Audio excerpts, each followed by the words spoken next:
योगसार प्रवचन गाथा नंबर 10 पृष्ठ क्रमांक 18 करना है 16। शरीर आदि जिनको आत्मा से भिन्न कहा गया है उन्हीं रूप अपने को मानता है, वह बहिरात्मा है। ऐसा जिनेंद्र देव ने कहा है। वह बारंबार संसार में भ्रमण करता है। ठीक है, संसार में भ्रमण करना माने दुख को प्राप्त करता है। अपन सब सुखी होना चाहते हैं ना, दुख से डरते हैं, दुख ना हो जाए इसका प्रयत्न करते हैं, लेकिन अपन मिथ्या दर्शन का त्याग नहीं करेंगे, मिथ्या ज्ञान मिथ्या चारित्र में परिणमित होंगे तो अपन को दुखी ही होना है, ये निश्चित है। ये बिल्कुल वैसी बात है कि कोई बच्चा सुखी होना तो चाहता है लेकिन पढ़ता लिखता नहीं है, तो स्वाभाविक है जब पढ़ेगा लिखेगा नहीं तो बुद्धिहीन रहेगा तो क्या करेगा, मजदूरी करेगा। अब मजदूरी करके तो सुखी कोई हो नहीं सकता।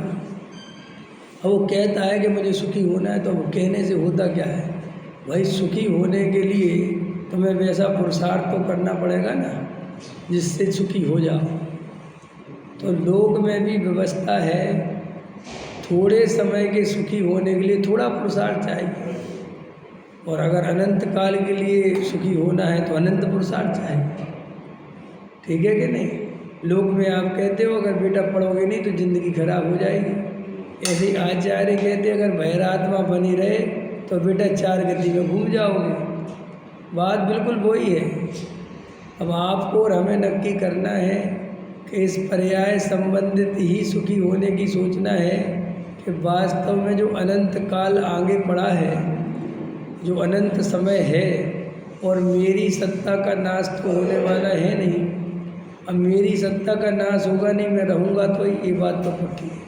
चाहे नरक में रहूँ, चाहे स्वर्ग में रहूँ, चाहे त्रिंज गति में रहूँ, चाहे किस में रहूँ, 84 लाख योनियाँ हैं, कहीं भी जन्म हो सकता है।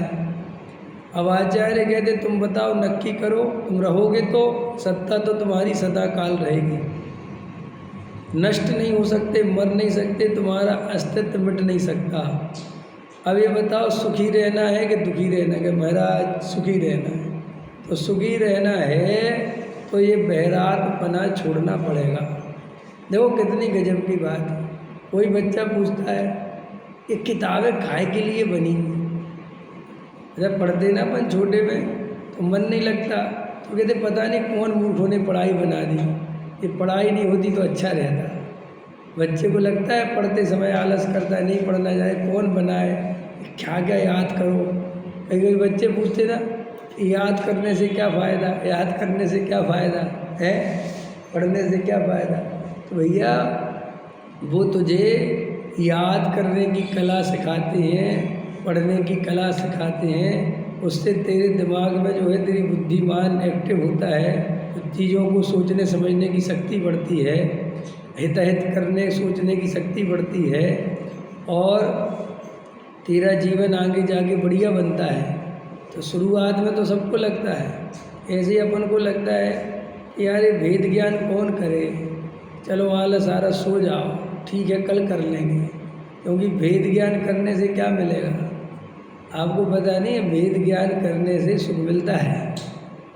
आप रात के 2 बजे कलम चढ़ाते हो 2000 रुपये की, याद आ गया अरे यार उससे 10,000 रुपये दिए थे या भूल गए, अरे लिखो, और ऐसा ऐसा तक भाव आता है कि बताओ अच्छा हुआ याद आ गया यार, भूल जाते तो 10,000 ऐसा ऐसा लगता है ना, 10,000 हमें चले जाते, बताओ अच्छा याद आ गया। तो आदमी इतनी भी सब्र नहीं पकड़ता कि वो सुबह चढ़ा लेगा। वो कहता भाई अभी चढ़ा लो, क्या पता सुबह फिर दिमाग से चला गया तो है, कितना सावधान है। तो आखिर वो 10,000 रुपये की इम्पोर्टेंस क्यों है, प्रश्न ये है। वो इतनी सजगता जागरूकता क्यों आ जाती है, क्योंकि वो 10,000 रुपये से मैं सुखी होऊंगा, ये पैसा है, ये सुख का कारण है, इसलिए इसको चढ़ाना बहुत जरूरी। आचार्य कहते वास्तव में ऐसे ही तुझे ये भेद ज्ञान करना सुखी होने का उपाय नहीं दिखता। पहली बार तुझे ध्यान सुखी होने का उपाय नहीं लगता, तुझे अपने को आत्मा देखना सुखी होने का उपाय नहीं लगता। तुझे लगता है जैसे गप मार रहे हो, लेकिन पैसा मकान दुकान स्त्री पुत्र कुटुंब परिवार ये सुखी होने के उपाय देखते हैं, तो उनके पीछे भागता है। और मज़ेदार बात है वे सुख भोग तो देते नहीं किसी को, क्योंकि वे तो तुम्हारे पीछे भाग रहे। वे तुमसे अगर उनके पास सुख होता तो फिर वो तुम्हारे पीछे क्यों भागते, और अगर तुम्हारे पास सुख होता तो तुम उनके पीछे क्यों भागते। तो फिर कैसा है संसार का स्वरूप कि एक दूसरे की जेब में पैसा दिख रहा है, पैसा किसी के पास नहीं। एक दूसरे के पास सुख दिख रहा है, पति को पत्नी के पास सुख दिख रहा है, पत्नी को पति के पास सुख दिख रहा है, बच्चों को माँ बाप में सुख दिख रहा है, जिसको जहाँ सुख दिख रहा है। अब मज़ेदार बात है वो आपसे उम्मीद लगा के बैठा है कि आप सुखी कर दो। शादी हो रही है तो पति सोच रहा है कि पत्नी आ जाएगी तो मैं सुखी हो जाऊँगा, और पत्नी सोच रही है कि पति मिल जाएगा तो मैं सुखी हो जाऊँगा, जबकि सुखी मुखी होते कहाँ है। क्योंकि सुख जो है वास्तव में देखो शाश्वत सुख और क्षणिक सुख। अब आचार्य कहते संसार के सुखों के बारे में तुम खुद अनुभव कर सकते हो। एक तो इनको प्राप्त करना ही बहुत पराधीन है, दुर्लभ है, कर्मोदय जन्म अवस्थाएँ हैं, फिर भी ये मिल भी जाता है कभी सद्भाग्य से, तो भी ये जीव को सुखी कहाँ करता है। क्योंकि पुण्य के उदय से आई हुई सामग्री आते ही साथ तो उसमें सुख खत्म हो जाता है, क्योंकि उसकी इच्छा मिट गई। मैं सोच रहा था एक मकान ले लूँ, बहुत चल रहा था, अब मन गया मकान, अब दूसरी प्लानिंग चालू हो गई। अब वो जो मकान था वो आ गया, अब इसमें और क्या करूँ, फिर वो हो जाएगा, अब ये छोटा पड़ रहा है, अब बड़ा कैसे लूँ, बड़ा मिल जाएगा और बड़ा कैसे लूँ, यही तो चलता है। माने जो जो मिलता जाता है वो सुख कहाँ देता है अपने को, पश्चात जिसके दुख भरा। तो भाई साहब पश्चात क्या, प्रारंभ में ही दुख भरा। पश्चात क्या है, आकुलता सहित है वो सब, और इच्छाएं ऐसी हैं कि जो आपको मिल जाता है बात खत्म हो गई ना भाई साहब। हमें ये तो हमें और आपको लगता है भाई साहब, जो विश्व सुंदरी थी ना ऐश्वर्या राय, इसकी शादी हुई अभिषेक बच्चन से। ऐश्वर्या राय अमिताभ बच्चन की बहू, तो सारे जगत में और अभिषेक बच्चन के भाग खुल गए, कितनी बढ़िया बताओ ये तो। अब विश्व सुंदरी, और अब ऐसी विश्व सुंदरी है कि वो इतना टेंशन में है वो कि वो सिर पे हाथ रख के बैठा है कि मैं क्या करूँ, समझ में, तलाक देते बनता है उस पर, क्योंकि वो बाप की इज्जत का सवाल है, समझ में, और ना वो उसके साथ रहना पसंद करती है। अब परेशान रहते हैं आए दिन कुछ ना कुछ। अब आप एक बार बताओ, हम और आप कल्पना ही तो करते हैं कि ये मिल जाएगा तो सुखी हो जाएगा, ये मिल जाएगा तो, अरे भैया काय का सुख संसार। तो फिर आचार्य कहते हैं कि तुम्हें हम इसलिए समझा रहे हैं कि एक पर्याय की बात नहीं है, ऐसी अनंत पर्याय चली गई और ये पर्याय भी चली जाएगी। तो सब करेंगे, आचार्य कह रहे वेद ज्ञान करो, रात को 2 घंटे वेद ज्ञान करो बैठ के, और एक कमाई मानो, ये असली कमाई है।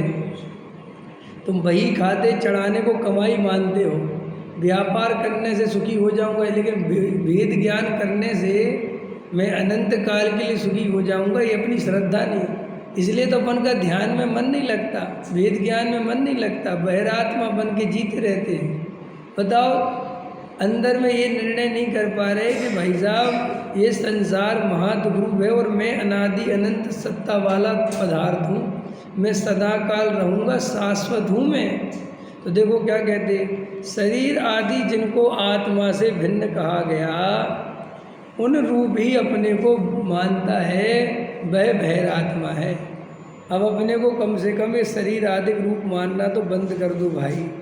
ऐसा जिनेंद्र देव ने कहा है कि वह बारंबार संसार में भ्रमण करेगा। और ये किसने कहा है?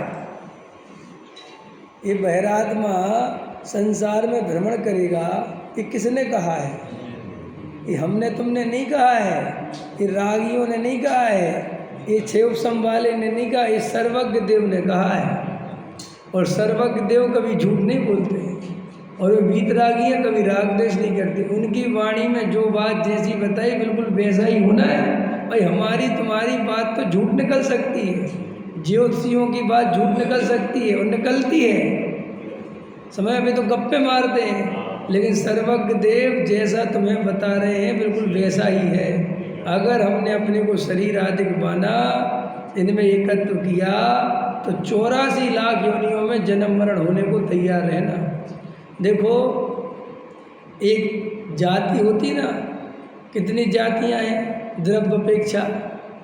6, जीव, उद्गल, धर्म, अधर्म, आकाश, काल। इसमें से 2 जातियों से तुम्हारा परिचय है, जीव की जाति और उद्गल की जाति। बाकी के द्रव्य तो तुम जानते नहीं। अब तुम एक ध्यान से चींटी को देखो, ध्यान से देखो चींटी को, वो जीव की जाति की है, तो वो और तुम्हारे में कुछ समानता है कि नहीं? चींटी है ना, चींटी, उसमें और तुम्हारे में समानता है कि नहीं? बोलो। वो भी परिग्रह संज्ञा को लेके चीनी को इकट्ठा करती है, समझ में आया? वो भी बचती है, भागती है, सब कुछ तुम्हारे जैसी हरकतें उसकी हैं कि नहीं? और ये माइक है, ये पुद्गल की जाति का है, ये टेबल है, ये पुद्गल की जाति का है। इन दोनों में समानता है कि नहीं? तो अब वो चींटी जीव है, तो वो चींटी जीव है और मैं भी जीव हूँ, तो वो चींटी बनी कैसे? जब कुत्ता बिल्ली सुअर घूम रहे हैं, ये बने कैसे? जी आए, जी है तो मेरी जाति का, भाई जीव है ना, और मैं मनुष्य, और वो कुत्ता, वो बिल्ली, वो सुअर, वो चींटी, वो मच्छर, वो मक्खी, ये कैसे आई? जीव राशि कहाँ से आती है? और आचार्य कह रहे हैं, बाकायदा समझा रहे हैं कि तुमने अपने को आत्मा नहीं माना, आत्मा तो ऐसे ही हो जाना है। अब तुम चींटी को देखोगे मैं ऐसा हो जाऊंगा तो क्या दशा होगी मेरी, और ऐसे हो जाओगे। भाई डॉक्टर ने तुम्हारी रिपोर्ट्स देखी और कहा आपको कैंसर है, तो आप जानते नहीं थे कि कैंसर क्या होता है, कि भैया कैंसर क्या होता है, तो उसने कहा धरा, वो अपने अंदर ले गया हॉस्पिटल में, कहा जी सब कैंसर के पेशेंट हैं, देखो, और मर गए। उनकी हालत देखी, कोई 15 किलो का बचा, कोई 20 किलो का बचा, और नाक में से डली डली है, पड़े अरे मर गए। हे भैया, हे डॉक्टर साहब बचा लो, क्या कहोगे? हे डॉक्टर साहब बचा लो, ऐसी दशा मेरी नहीं हो कि भैया अब हो गया कैंसर। तो देखो, जगत में जो कैंसर होता है उससे बचना जीव का बहुत मुश्किल है, लेकिन मिथ्यात्व का कैंसर ऐसा है जब बचना चाहे तब बच सकता है। भाई जगत में कैंसर हो गया, तुम कितने ही प्रयत्न करो वो नहीं जाता, लेकिन मिथ्यात्व ऐसा है कि तुम जब तक रखना चाहो रहेगा, तो तुम आज सोच लो कि आज से मुझे मिथ्या दृष्टि नहीं रहना, भाई साहब मिथ्या खुद ही चला जाएगा। तो मिथ्या तो कैंसर जैसा भयंकर कहाँ है? हाँ, लेकिन ऐसा भयंकर जरूर है कि तुम उसका सेवन करते रहे तो वो एक इंद्री की पर्याय में पहुंचा देगा। इतनी खतरनाक चीज़ है। माने एक कैंसर तो इस देह को खाएगा और खत्म हो जाएगी, वो तुम पर्याय बदल। लेकिन वो कैंसर अगर सेवन करते रहे तो निगोद चले जाएंगे। और मज़ेदार बात है, ऐसा मिथ्यात इतना भयानक होने पर भी तुम जब चाहो उस मिथ्यात का नाश कर सकते हो। इतना प्लस पॉइंट है कि नहीं? टोडरमल जी साहब ने लिखा है, जब वो विकलात्रय और त्रिइंद्री का वर्णन लिखते तो उसमें लिखते हैं कि देख भाई, असंगी पंचेंद्री तक तो बेचारे का कोई बस नहीं है, बिल्कुल पराधीन ही पड़ा है। जैसा कर्म नचाएगा वैसा नाचेगा। बोलो, असंगी पंचेंद्री जी क्या कर सकता है? पड़ा है, जैसा जैसा उदय आएगा वह, क्योंकि उसको तो कोई शक्ति तो है नहीं। जैसा उदय सोचने समझने हित विचार करने की शक्ति, मिट्टी के ढेले के समान पड़ा है।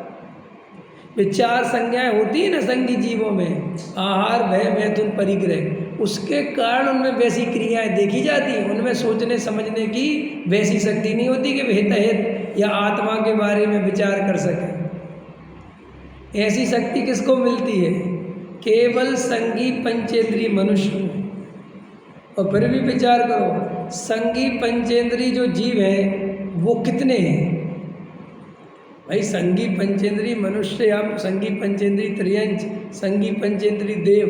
तो अभी अपन मनुष्य को, देवों को भी छोड़ो और त्रियंचों को भी छोड़ो और नारकियों को भी छोड़ो। अपन केवल मनुष्य गति वाले संगी पंचेंद्री लोग।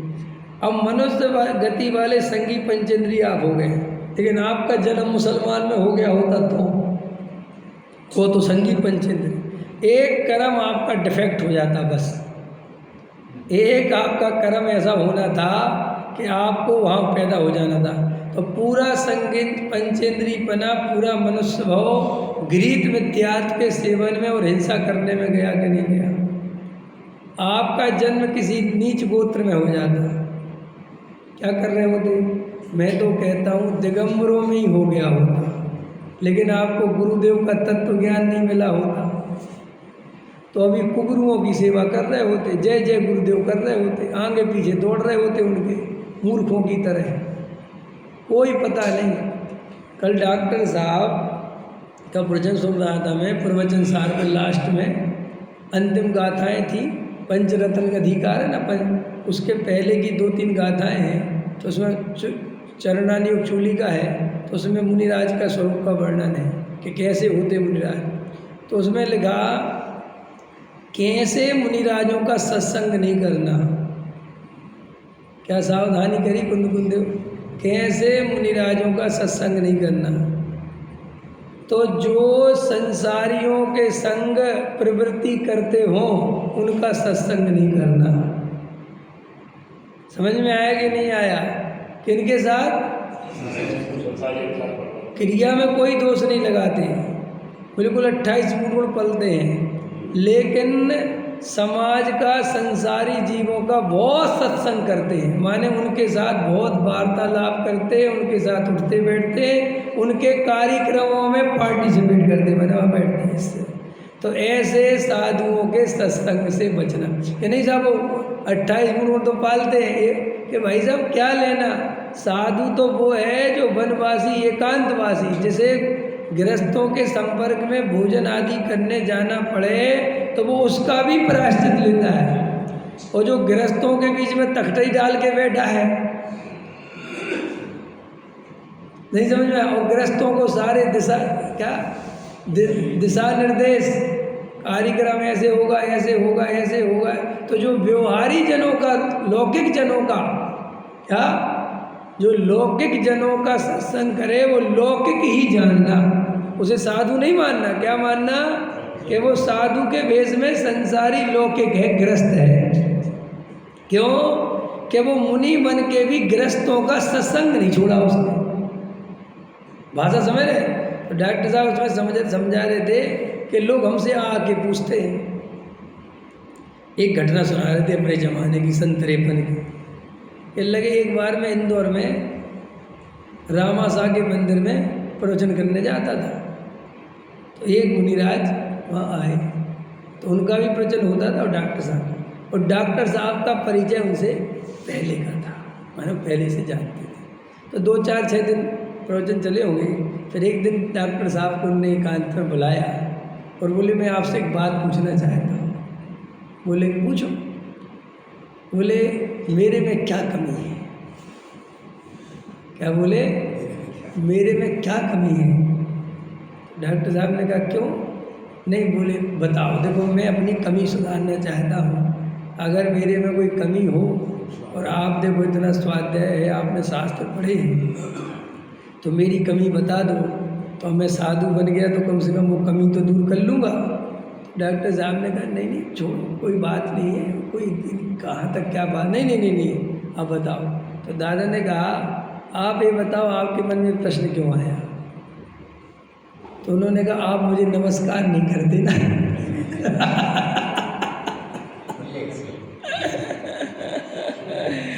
सुना था तुमने? हाँ तो ठीक है।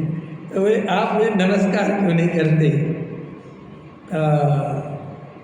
कोई ना कोई कमी तो होगी जब तो आप नमस्कार नहीं करते हो। मैं आपसे कोई पैसा नहीं कह रहा हूँ, मैं तो आपसे इसलिए पूछ रहा हूँ कि अगर आप वो कमी दूर कर बता दो, कमी तो होगी मेरे में, जब तो आप नमस्कार, तो मैं वो कमी दूर कर लूँगा। तो फिर डॉक्टर साहब ने कहा मैं कमी बता दूँगा और आप कमी दूर कर लोगे, तो आप अगले दिन फिर देखोगे कि आप नमस्कार किया कि नहीं किया। फिर अगले दिन फिर आओगे कि अब कौन सी कमी है, समझ में आया कि नहीं आया? तो फिर मैं कोई बताऊँगा तो क्या होगा, कितनी कमी बताऊँ? तो डॉक्टर साहब ने कहा देखो सबसे बड़ी कमी तो यही है कि आपको ऐसा विकल्प क्यों आया कि मैं आपको नमस्कार नहीं करता। क्यों आया? सच्चे साधु को कभी ऐसे विकल्प आते ही नहीं कि कौन उन्हें नमस्कार कर रहा है और कौन उन्हें नमस्कार नहीं कर रहा है। उन्हें तो कोई गाली दे जाए तो और नमस्कार कर जाए तो उन्हें न राग होता है न द्वेष होता है। और आपका ये विकल्प ही बता रहा है, आप देख लो इतना मुझसे। और बोले मेरा क्या? और फिर तो डॉक्टर साहब इस संदर्भ में बता रहे थे कि कई साधु पूछते कि हमारे 28 गुणों में क्या दोष है, हमारे 28। अरे भैया हमें क्या तुम्हारे 28 गुण देना, तुम लौकिक जनों की सत्संगति करते हो, समाज में उठते बैठते हो, यही तुम्हारी सबसे बड़ी कमी है। बहुत अच्छा वचन था वो, कि उसमें गाथा है मूल में कि जो लौकिक जनों की सत्संगति में पाए रहते हैं ऐसे साधु सच्चे साधु। उसमें ये नहीं लिखा कि 28 गुण नहीं पालते, कोई दोष ये नहीं। अरे भाई सबसे बड़ा दोष यही है कि तुम संसारी जीवों के साथ वार्तालाप करते, उनके साथ उठते बैठते। उससे ज़्यादा बड़ी कमी क्या बताएं? क्यों वनवासी एकांतवासी क्यों हुए? ये कपड़े क्यों उतारे? ये गृहस्थों की आखिर घर छोड़ना माने क्या? घर में रहने का आपने निषेध किया तो उसका अर्थ ये थोड़ी कि घर तो छोड़ दिया और समाज के बीच में रहने लगे। ये क्या मतलब हुआ? भाई अगर समाज के बीच में रहना था तो घर में ही रहते, लेकिन घर क्यों छोड़ दिया कि हमें अब गृहस्थों के बीच में नहीं रहना, क्योंकि ये गृहस्थ हमें राग द्वेष कराएंगे, कसाय कराएंगे, दुनिया भर की बातें बताएंगे। इसलिए वनवासी माने एकांतवासी हो गए, निर्जन स्थानों पर रहते हैं जहाँ पर, और अगर भक्त आवे भी तो बिल्कुल बातचीत नहीं करते, उपयोग नहीं फरमाते। ऐसे बहुत सारे आ गए भक्त तो भाई मुनिराज के दर्शन करने तो जाते ही हैं ना लोग। अब मुनिराज बैठे हैं तो उन्हें कोई विशेष और ऐसा बहुत कम ही बोलते हैं। क्यों बोलते हैं? प्रश्न है मेरा। मुनिराज 2, 3, 4 बार बोले तो क्या दिक्कत है? बताओ, 3-4 दफ़े प्रवचन करें तो क्या दिक्कत है? भाई दिक्कत ये है कि ज़्यादा बोलने से संपर्क बढ़ता है। जो भगवान की दिव्य ध्वनि गिरती है दिन में 3 दफ़े, वो वीतरागी हो गए, पूर्ण वीतरागी। उन्हें अब कोई जगत की चीज़ प्रभावित नहीं करती। और दूसरी बात, वे बोलते कहाँ हैं? वो तो अपने आप खिलती है। तो मुनिराज के जो मन गुप्ती वचन गुप्ती ना, वचन गुप्ती, वो इसीलिए कि भाई कम से कम, क्योंकि वचनों से ही परिचय बढ़ता है। अगर अपन वचन नहीं बोलेंगे, देखो आप मेरे पास आए और मैं आपको नहीं जानता, अब मैं चुपचाप बैठा रहा, आप 15 मिनट मेरे दर्शन करते रहे, नमोस्तु करते रहे, मैं बोला ही नहीं कुछ, तो हमारा आपका परिचय कैसे बढ़ेगा? भाई परिचय तो तभी बढ़ेगा ना जब मैं कुछ बोलूँगा। तो एकदम मुनिराज लौकिक जनों की संगति से हमेशा दूर रहते हैं, और जो बाकायदा लौकिक जनों की संगति करते हैं, सेठियों के संपर्क में रहते हैं, बड़े बड़े सेठियों को, श्रेष्ठियों को अपने पास बुलाते हैं, उनका मार्गदर्शन करते हैं, उनको तंत्र मंत्र की विद्या बताते हैं, मंदिर बनवाते हैं, मठ बनवाते हैं, धर्मशालाएं बनवाते हैं, दान इकट्ठा कराते हैं, वे तो लौकिक जन हो गए, वे तो गृहस्थों जैसे हो गए, वे साधु बचे कहाँ? भाई कपड़े उतारने मात्र से साधु थोड़ी होता है कोई, नहीं समझ में? वो तो भेष बचा, क्या बचा बाहर में, अंदर तो सब माल गायब है। जैसे तिजोरी में से कोई चोर सारा माल ले जाए और ताला ज्यों का त्यों लगा जाए, अब तुम तिजोरी को देख देख के फूले नहीं समा रहे, ये बहुत माल है, बहुत माल है, और वहाँ तो 1 रुपये का माल नहीं है, तिजोरी में सब गायब हो गया। हो गया कि नहीं हो गया? तिजोरी गायब हो गई, अब उसमें कुछ है, लेकिन वो तिजोरी बाहर से तो तिजोरी दिख रही। ऐसे ही तो मुनि भेष को देख के उन्हें मुनि समझ लेते हैं, लेकिन वास्तव में भेष का नाम मुनि थोड़े ही है। जब वे प्रत्यक्ष लौकिक जनों की संगति कर रहे हैं, राग देश कसाय युक्त हैं, जिनके प्रवचनों में आजकल के संत साधु तो मोटिवेशन स्पीकर बन गए। आत्मा की बात तो छोड़ो, वितरागता की बात छोड़ो, ये सब छोड़ो, केवल पुण्य की चर्चा, पुण्य कैसे बढ़ेगा, और घर गृहस्थी के झगड़े और ये और वो, बस इसमें उनको कोई लेना ही देना नहीं है। मैंने वे वीतरागी नग्न दिगंबर साधु हैं, उन्हें यही खबर नहीं है, उन्हें क्या चर्चा करना चाहिए उन्हें यही पता नहीं है। तो वो लौकिक जनों जैसी बातें करते हैं, और भाषा भी इतने छोटे स्तर की, हल्के स्तर की यूज करते हैं, जो मुनिराज कभी उस स्तर की भाषा यूज ही नहीं करते। लेकिन हमारे दिमाग में, गृहस्थों के दिमाग में क्या बना, साधु तो हैं, मुनि भेष। अरे तो भाई साहब, जैन धर्म में ऐसे भेष को नमस्कार नहीं है। जैन धर्म में वो साधु का जो स्वरूप बताया, वो उस चीज़ में खरा उतरना चाहिए। यहाँ साधु मेरे से बड़ा है, मेरे से बड़ा, वो गुणों में बड़ा होना चाहिए। क्या में बड़ा होना चाहिए? अगर वो गुणों में मेरे से भी नीचा है, मेरे से भी ज़्यादा रागी द्वेषी है, मेरे से ज़्यादा कसाय करता है, तो काय का साधु है? किस बात का साधु है वो?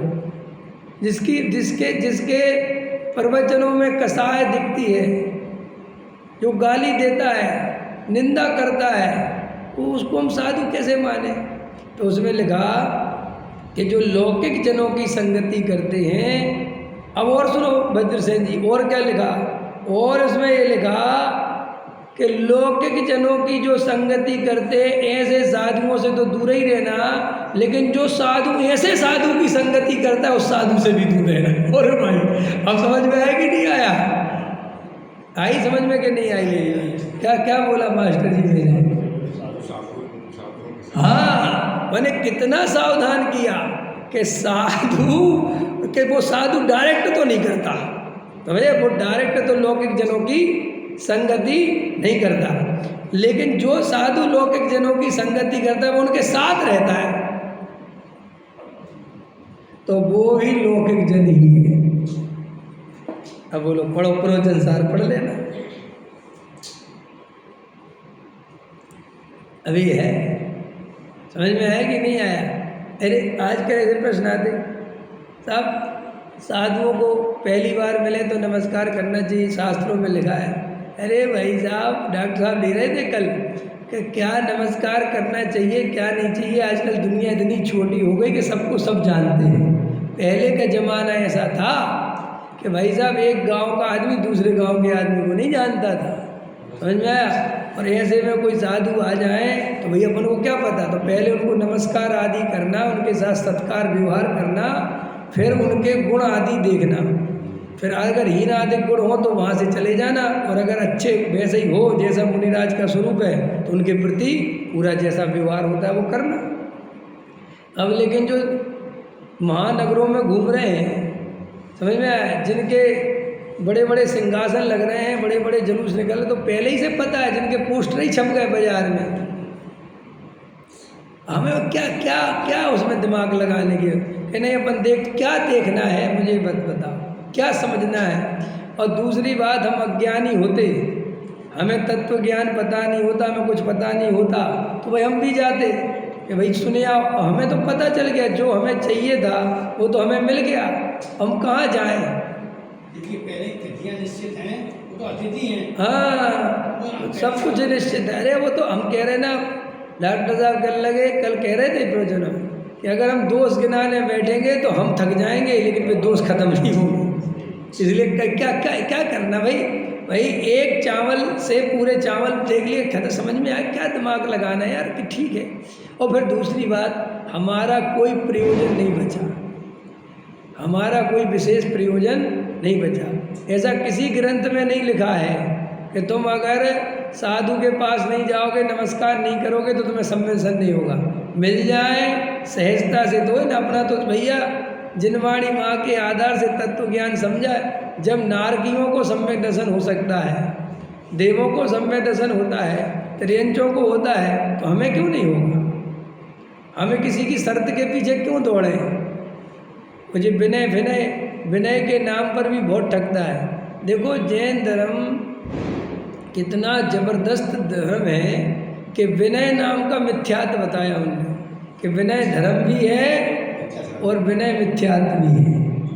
ये सुना कभी विनय मिथ्यात्व? विनय मिथ्यात्व माने कुछ ज़्यादा ही व्यवहारिक, जब देखो नमस्कार करने को तत्पर है, जो मिल जाए उसको ही नमस्कार। तो उनने कहा ये सज्जन नहीं है, ये विनय मिथ्या दृष्टि है। कई लोग होते ना, जहाँ देखो वहीं से ठोक जा दे, ऐसा सब बेकार है। तो आचार्य कहते हैं कि भाई तुम अनादि काल से बहरात्मा बन के जी रहे हो, अभी बहरात्मापन छोड़ दो और अंतरात्मा हो जाओ। अब ये शरीर में नहीं, ये राग द्वेष कसाय में नहीं, ये भेद कल्पना में नहीं, ये भेदों के विकल्प में नहीं, ये ज्ञान में जो गे बनते हैं वो गे नहीं, वो तो ज्ञान ही है। एक अखंड चिदानंद चैतन्य ज्ञानानंद स्वभावी अमृत आत्मा को अमृत पियो, उसका आनंद लो, उसमें अपनापन करो, उसमें डूबो। और इसके डूबने में आनंद की प्रतीक्षा मत करो कि आनंद आएगा। अरे आनंद आएगा पाएगा क्या? मैं आनंद स्वरूप हूँ। नमक कभी ऐसी प्रतीक्षा करता है कि खारापन आएगा? समुद्र कभी ऐसी प्रतीक्षा करता है कि पानी आएगा? नींबू कभी ऐसी प्रतीक्षा करता है कि खट्टापन आएगा? तो ऐसे ही आत्मा आनंद से भरा पड़ा है, तो तू ये क्यों कहता है आनंद आएगा क्या? अरे भाई आनंद आएगा पाएगा नहीं, तो आनंद स्वरूप ही है। फिर आनंद स्वरूप हूँ तो फिर आनंद आता क्यों ना? भाई साहब आनंद इसलिए नहीं आता कि तुझे अपने आनंद की खबर नहीं, तुझे उसकी श्रद्धा नहीं, तूने मुंह में नमक की डली दबा रखी है। आनंद स्रोत बह रहा और तू उदास है, अचरज है जल में रह के मछली को प्यास है। ये भजन है ना, है? आनंद स्रोत बह रहा और तू उदास है, अचरज है गायक हो के गेयों की प्यास है। समझ में आया कि नहीं आया? ये गेयों की प्यास के चक्कर में तुझे गायक का आनंद नहीं आ रहा है। तू अपने में रहना नहीं जानता, तू पर में रहना चाहता है, इसलिए दुखी होता है। तू पर पदार्थों को अपना मानता है, उनको अपनी इच्छा के अनुसार परिणमन कराना चाहते, यही तो दुख है। देखो हम शांत होकर बैठे हैं, देखो अपन की कैसी दशा है, ये भी एक आपको थोड़ा सा प्रैक्टिकल आना चाहिए। मैं ऐसा शांत होकर बैठा हूँ, अब देखना ध्यान से प्रॉब्लम क्या है हमारी। हम ऐसे शांत होकर बैठे हैं हम कोई आत्मा में भी नहीं डूबे समझ लो, थोड़ी देर के लिए बस शांत होकर ऐसे बैठे हैं, तो हमें बेचैनी होती है। शांत होकर बैठने में हमें बेचैनी होती है। तो आप एक बार बताओ, आपको बेचैनी क्यों होती है? भाई शांत होकर आप बैठे, आपको बेचैनी क्यों होती है? क्या बात है, आपकी बेचैनी का कारण क्या है? बोलो गोमित, क्या कारण है बेचैनी का? है क्या? हम कह रहे दिमाग में कुछ भी नहीं चल रहा, मैं तो ये कह रहा हूँ मुझको शांत होकर बैठे हो, फिर भी तुम्हें शांति में ही बेचैनी होती है, क्यों होती है? मैं जवाब दूंगा तुम्हें इसका, है? हाँ, उसको ऐसा लगता है कि समय जा रहा है, शांत होकर बैठा है ना, तो उसको लगता है कि समय जा रहा है, या तो आत्मा में चला जाऊं या बाहर ही में कुछ कर लूं। ऐसा शांत होकर बैठने में से क्या फायदा? और वो आत्मा में नहीं जा पाता तो बाहर चला जाता है। आया समझ में? क्योंकि हमें ऐसा लगता है कर्तृत्व के कारण कि कुछ करना है, कुछ करना है, ये अवसर जा रहा है, कुछ करना है, कुछ करना है। क्या करना है? मैं अनादि अनंत नित्य एक ध्रुव तत्व हूँ। कैसा तत्व हूँ? और मैं अकेला नहीं हूँ, सभी द्रव्य ऐसे अनादि अनंत नित्य एक ध्रुव तत्व है, सारे पदार्थ। मैं अकेला तो नहीं हूँ ना। और अनादि अनंत का मतलब होता है कि इसमें समय की कोई कंडीशन नहीं है, कोई समय है ही नहीं, क्योंकि मैं अनादि अनंत वस्तु हूँ, तो मैं सदा काल रहूँगा। और जो सदा काल रहेगा उसमें भूतकाल की बात, वर्तमान की काल, भविष्य काल की बात करना व्यर्थ है। तो मुझे कुछ करना है, करना है, करना है। क्या करना है? क्या करना है? कि मुझे मोक्ष जाना है। आपको पता है अपन करने के इतने आदी हो गए हैं कि हम तुमसे संसार के सारे काम छुड़ा लें तो तुम मोक्ष का काम पकड़ लो। आएगा काम? हम तुमसे कहेंगे अब तो शांति से बैठे, भाई साहब मोक्ष जाना है, ये पर्याय छूटने वाली है। जैसे पहले कहता था पैसा कमा लें तो भाई साहब बुढ़ापा आने वाला, अब क्या कहता है? भाई साहब मोक्ष जाना है, बहुत कम समय है अपने पास, सो वहाँ मोक्ष के नाम पर व्रत करो, तप करो, नियम लो, जल्दी जल्दी करो, ये करो, वो करो, ध्यान करो, सब कुछ। सो वहाँ करते तो वहाँ आ जाता है, सो आकुलता बनती है। फिर कहता है कि ना मुझे वहाँ मज़ा आ रहा था और यहाँ पे भी कोई मज़ा नहीं आ रहा। तो भाई साहब मज़ा वहाँ भी कर्तृत्व के कारण नहीं आ रहा था, और यहाँ पे भी जो मज़ा नहीं आ रहा वो कर्तृत्व के कारण नहीं आ रहा। वहाँ भी कुछ पाना चाहता था और यहाँ पर भी कुछ पाना चाहता है। और जबकि मोक्ष मार्ग क्या है, धर्म क्या है, आत्मानुभूति क्या है, सम्यक दर्शन क्या है कि मैं हूँ अपने में स्वयं पूर्ण, मुझ में पर की कुछ गंध नहीं, मैं अरस रूपी अस्पर्शी, पर से कुछ भी संबंध नहीं। अपने में विश्राम करना, विश्राम करना माने जो भाग दौड़ थी, जो करने की चकाचौंध भरी पड़ी थी दिमाग में, जो कर्तृत्व था वो निकल गया। अब मुझे विश्राम करना माने अपने में रहना। अब अपने में रहने का अर्थ भी नहीं समझता, अपने में रहने का अर्थ समझता है कि मैं अपने में उपयोग पूरा चला जाए तब अपने में रहूं। अरे भाई साहब, अपने में रहने का मतलब चौथे गुण स्थान में एकत्व, ममत्व, कर्तृत्व, भोक्तृत्व छोड़ दिया, ये अपने में रहना चालू हो गया। ये श्रद्धान की अपेक्षा अपने में रहना है, ये ज्ञान की अपेक्षा अपने में रहना है। और जब श्रद्धा और ज्ञान में अपने में रहने लगता है तो धीरे धीरे स्वयं चारित्र में रहने लगता है। और चारित्र का स्वरूप ऐसा है कि वो धीरे धीरे विकासमान है, उसमें जल्दबाजी नहीं चलती, उसमें आकुलता का काम नहीं। अगर तुमने चारित्र में आकुलता कर ली तो श्रद्धा ज्ञान डिस्टर्ब हो जाएगा। तो चारित्र में परिणमन को स्वीकार करना है, और वो इसलिए ही तो करना है कि तुम्हें वस्तु स्वरूप के परिणमन की सच्ची श्रद्धा हो गई कि नहीं हो गई। क्योंकि वस्तु परिणमन में तो सब विकल्प आएंगे, सब उदय पकेंगे, नाना कसाएं बनेंगी, आत्मा की चर्चा सुनेंगे, अपन वेद ज्ञान की चर्चा सुनेंगे और बहुत अच्छा लग रहा होगा, बहुत बढ़िया मजबूती आ रही होगी, इतने में कोई प्रसंग बन जाएगा, पत्नी कोई अशुभ समाचार सुना देगी, कोई फैक्ट्री से फोन आ जाएगा माल खराब हो गया। अभी तुम्हें गायक का आनंद आ रहा था ना, आज तो प्रवचन में बहुत मज़ा आ गया साहब, इतना माना आ गया। और जब बाहर निकले फोन बज गया कि भाई साहब आपका माल खराब हो गया, तो अनंत आकुलता ने घेर लिया। तो आपको लगता है तुरंत, देखो भैया इतनी आत्मा की बात सुनो और जो 1 मिनट में, तो भाई साहब यहीं तो संभालना है, उस आकुलता को अपना स्वरूप नहीं मानना है, उसमें एकत्व नहीं करना, यही तो वेद ज्ञान है। और ऐसे प्रसंग अभी बनते रहेंगे, ये अभी जाएंगे नहीं, एक जाएगा दूसरा आएगा, दूसरा आएगा तीसरा जाएगा, तीसरा चौथा, चलते रहेंगे। तो फिर क्या करना, श्रद्धा में अपने परिपूर्ण गायक को देखना।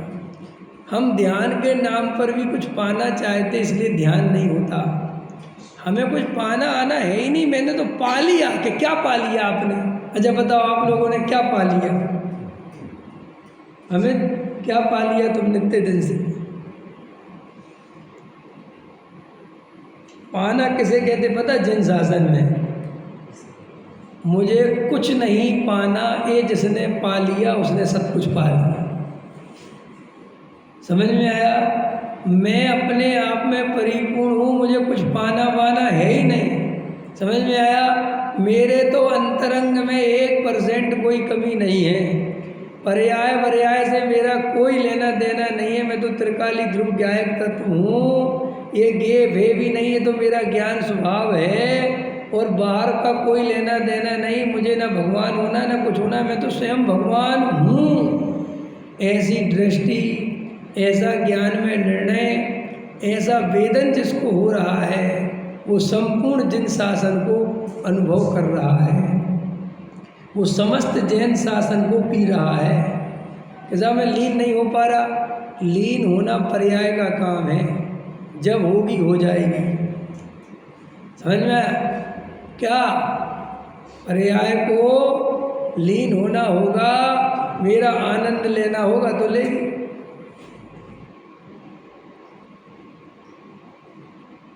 लोक में व्यवहार चलता है,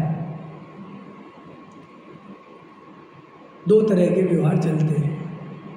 एक तो व्यापारिक व्यवहार चलता है कि भाई हमने आपको माल दिया और आपसे पैसा मुझे लेना है, तो आप जहाँ कहोगे मुझे पैसा लेने, वहाँ आना पड़ेगा, है कि नहीं? और एक दूसरा व्यवहार चलता है कि आपसे मुझे ब्याज पर पैसा लेना है, और जबकि उसी व्यापार है, तो फिर वो तुम्हें लेने नहीं आएगा। समझ में आएगा कि हाँ, अब आपको लेना है ना ब्याज पे, तो आप जाओ। समझ में आया? लोग में देखा ना, एक बार अभी एक मित्र थे हमारे, तो कोई ब्याज की बात थी, तो हमने उनसे कहा कि यार वो खुद ही ले जाएगा।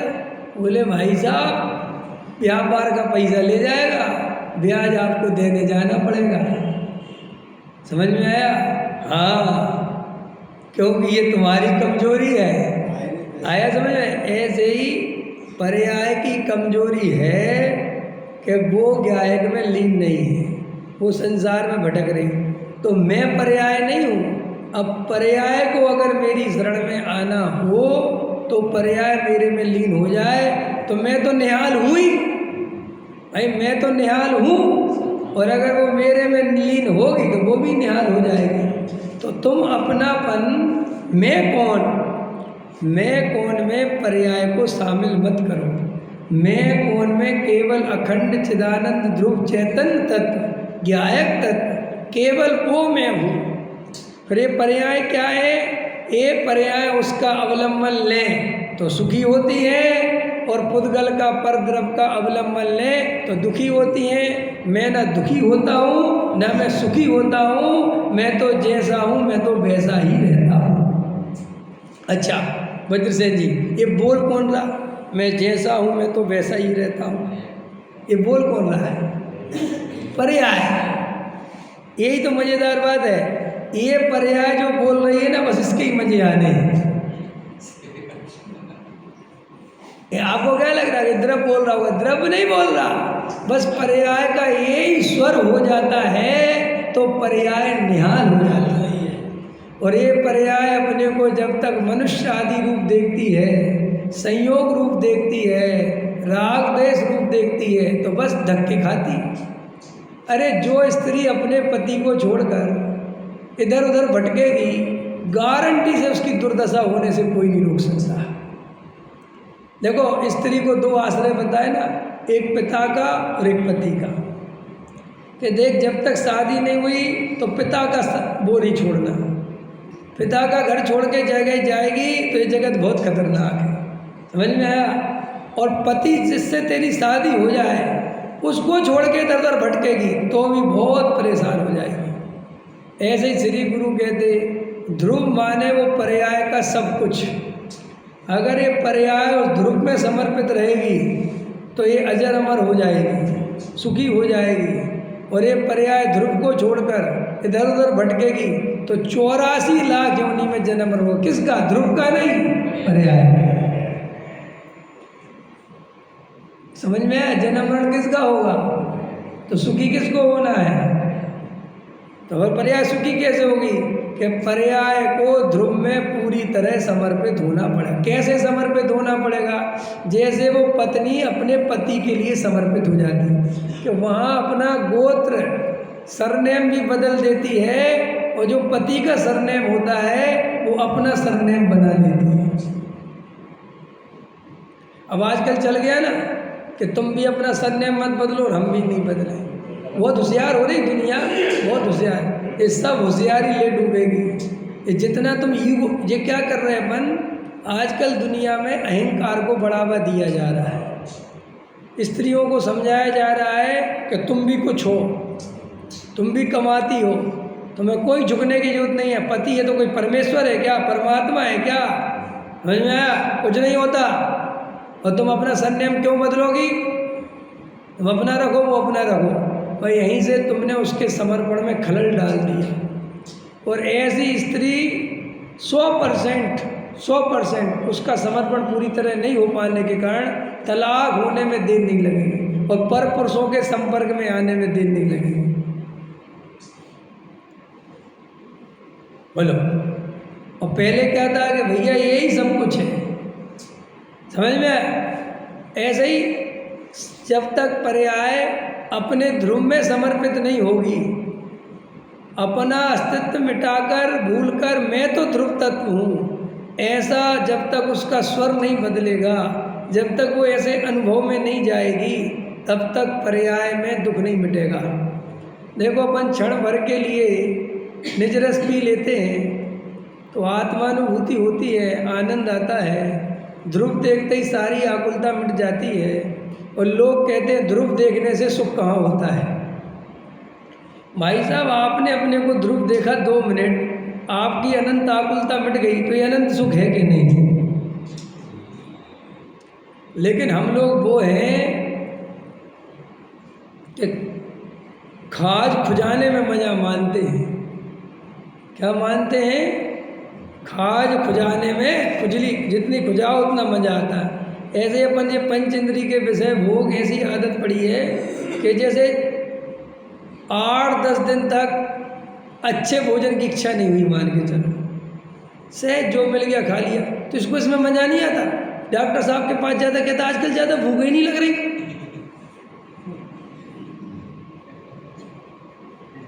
देख लेना तुम, 5 इंद्रियों के विषय भोगों की अगर इच्छा नहीं हो 15 महीना भर, तो इस जीव को टेंशन होने लगती कि कुछ गड़बड़ तो नहीं हो गया। अरे कितना अच्छा हो गया, कितनी आकुलता से बच गया, कितनी बढ़िया जिंदगी है तेरी। लेकिन क्या करे, इस जीव को वो सुख ऐसे ही दिखता है कि पहले इच्छा हो और फिर उस इच्छा की पूर्ति में रात दिन लगे, तब उसे सुख मानता है। इच्छा नहीं होना कोई सुख ही नहीं मानता। बोलो, मानता है कि नहीं? अभी तुम किसी आदमी तुमसे कोई बात करे, और भैया आपकी क्या इच्छा? भैया हमारी कोई इच्छा नहीं। अरे ये तो बेकार आदमी है। और तुम अपने 10 सपने दिखा दो, मैं सोच रहा हूँ कि ये मंदिर को ऐसे करके ऐसा बना दूँ, इसको ऐसा कर दूँ, इसको ऐसा कर दूँ। हाँ जी, आदमी बहुत अच्छा है। ये अच्छा है कि दुखी है? लेकिन अपन ऐसे मूर्ख हैं कि अपन को इच्छाएं उत्पन्न होती हैं और फिर उनको मिटाने में लगते हैं, पूर्ति करने में उसको सुख मानते हैं, और इच्छा पैदा ही नहीं हुई। ये कितना बड़ा सुख है। देखो आपने भी बोला ना जैन साहब फिल्म देखोगे क्या, और मैंने कहा नहीं देखूंगा। देखो तो मेरी अनंत आकुलता वही मिट गई। और अगर मेरे एक इच्छा हो जाती कि देखूंगा, तो भैया कितने बजे का शो है, कब जाना है, समझ में आया, क्या पहन के जाना, कोई ड्रेस तो नहीं। देखो एक विकल्प से कितनी आकुलता पैदा, और एक विकल्प नहीं हुआ कि नहीं तो बस। लेकिन अपन आकुलता नहीं होने को सुख नहीं मानते, इसका नाम मिथ्यात्व है। अपन तो आकुलता, जो आदमी जितनी ज़्यादा आकुलता झेले संसार में, अपन उसे सुखी मानते हैं। बोलो मानते कि नहीं मानते? मोदी सुखी है, अनंत आकुलता झेल रहा। मुकेश अंबानी अनंत आकुलता झेल रहा, इन्हें अपन सुखी मानते हैं। भाई साहब जिन्हें आप सुखी मान रहे हो वे सब अनंत आकुलता झेल रहे हैं, तब जाके उस पद पे बैठे हुए हैं। अब मुकेश अंबानी वो हथेली मंगवा ली बन तारा के लिए, माधुरी। अब 5,000 6,000 पूरे गांव के आदमी आंदोलन कर रहे हैं, उपवास कर रहे हैं, वो बहुत है कि नहीं। अभी देखो कर्नाटक में एक केस खुला भाई साहब। अब मैं तो कभी कल रात को विचार कर रहा था कि ये भगवान ये संसार कैसा है, मतलब इस संसार में अब तो नहीं रह सकते। वो देखो कल एक केस चल रहा है अभी 8-10 दिन से, वो किसी को खबर नहीं है उसकी, वो गुपचुप तरीके से चल रहा है भाई साहब। इतना भयंकर केस है कि अभी तक कोई नेता, कोई उस पर कोई बयान नहीं दिया, कोई मीडिया में भी ज़्यादा नहीं आ रहा। वो चुपचाप तरीके से आ रहा है और दबाने की पूरी कोशिश भयंकर चल रही। वो थोड़ा बहुत आता है फिर पता नहीं। वो केस पता क्या है, वहाँ पर जो वो है धर्म स्थल, वहीं पे कोई जंगल है, पीछे कोई हिंदू मंदिर जंगल है, वहाँ पर एक आदमी ने 500 लाशें दफनाई 12 साल के अंदर, और वे सारी की सारी लड़कियां और औरतें हैं। और भाई साहब वो आदमी 13-14 साल की उम्र से दबा रहा, वो छोटा सा था वो लड़का, उसको पैसे का लालच देके वो लड़की उठा के उसको समझ में आया ना, उसकी पूरी ज़िंदगी बर्बाद करके बिल्कुल मार के उसको कहते थे इसको गाड़ दे कहीं। और वो ऐसा भाई साहब कई साल तक चलता रहा। वो कितना बड़ा उसमें गैंग है क्या है भगवान जाने।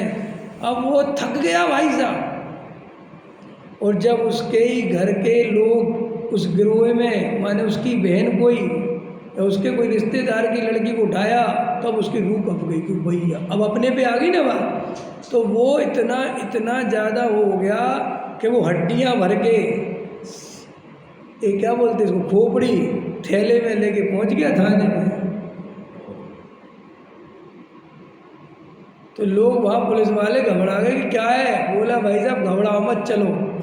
और उसने वो अभी 22 जगह चिन्हित करवाई है, 22 स्थान SIT का गठन करके। अभी वो 22 जगह उनने कि कहाँ उसको याद रह गए कि मैंने कहाँ कितनी लाशें गाड़ी, जिंदा दफना दिए, जिंदा सांस चल रही और जिंदा दफना दी।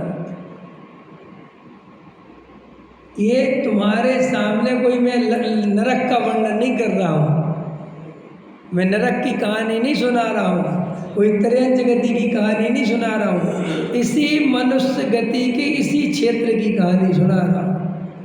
बोलो ऐसे संसार में रहना है? ये मानवता, ये मनुष्य क्या क्या कैसी स्थिति हो सकती है, आप कल्पना करो। और वो कितने खतरनाक लोग होंगे वो कि जिनका इतना बड़ा सामने आ गया, कोई अभी किसी का बयान भी नहीं आ रहा उसको।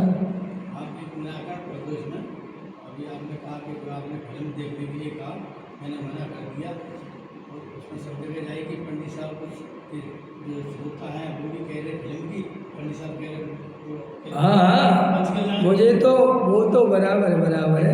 मुझे तो फिल्म देखने इसलिए नहीं जाना है कि मुझे उस दिन बम्बई निकलना है 10 लक्षण में। पंचकल्याणक की वो मूवी है। आजा, हाँ वो पंचकल्याणक की फिल्म है। अच्छा कोई कहेगा मैं फिल्म देख वो तो पंच कल्याणक की फिल्म दिखा रहे हैं ना वो जगह जगह। तो मैं उसके लिए कह रहा था कि 24 तारीख को जैन साहब कह रहे वो फिल्म देखने चलोगे पंच कल्याणक वाले।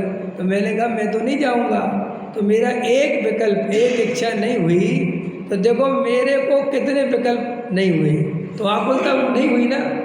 आचार्य कहते बताओ अगर तुम्हें कोई विकल्प ही नहीं रहे तो इसको आनंद नहीं मानोगे क्या तुम? आप निर्विकल्प निर्विकल्प निर्विकल्प, अरे भाई साहब पहले ज्ञान में निर्विकल्प होने का आनंद तो लेना सीखो। तुम निर्विकल्प होने की दौड़ लगा रहे हो और जरा से निर्विकल्प होते हो तो तुम घबरा जाते हो। नहीं समझ में आया? भाई घर में बैठे आज निर्विकल्प हो गए नहीं? अरे बोलो, आज घर में तुम अकेले बैठे तो निर्विकल्प हो गए नहीं? सो फोन मिलाते फिर रहे, किसी को बुलाते फिर रहे, सत्संग करो, किसी से बात करो। अरे तो भाई साहब तुम इसका मतलब निर्विकल्प होने का आनंद नहीं समझते। ये साधुओं को कहा ना जो लौकिक जनों की सत्संगति करें कि वो साधु नहीं के, तो क्यों कि इसका मतलब तुम्हें निर्विकल्प होने का आनंद ही नहीं पता, वरना इनकी संगति क्यों करोगे इन विकल्प वालों की? भाई साहब आज मैं घर में अकेला रहूँगा और जो साधक जीव हो उसको तो उस दिन ऐसा लगता बहुत बढ़िया आज छुट्टी मिल गई, अपने आनंद में रहेंगे। और जो मिथ्या दृष्टि संसारी जीव होता वो कहता तुम सब चले जाओगे तो मैं करूँगा क्या? कि आपको भोजन बना के रख दिया, आपकी सारी व्यवस्था कर दी, अब आपको क्या करना? सबसे बड़ी समस्या तो यही है कि अकेले नहीं रहा जाता। आया समझ? अरविंद जी रह पाते अकेले के नहीं ना?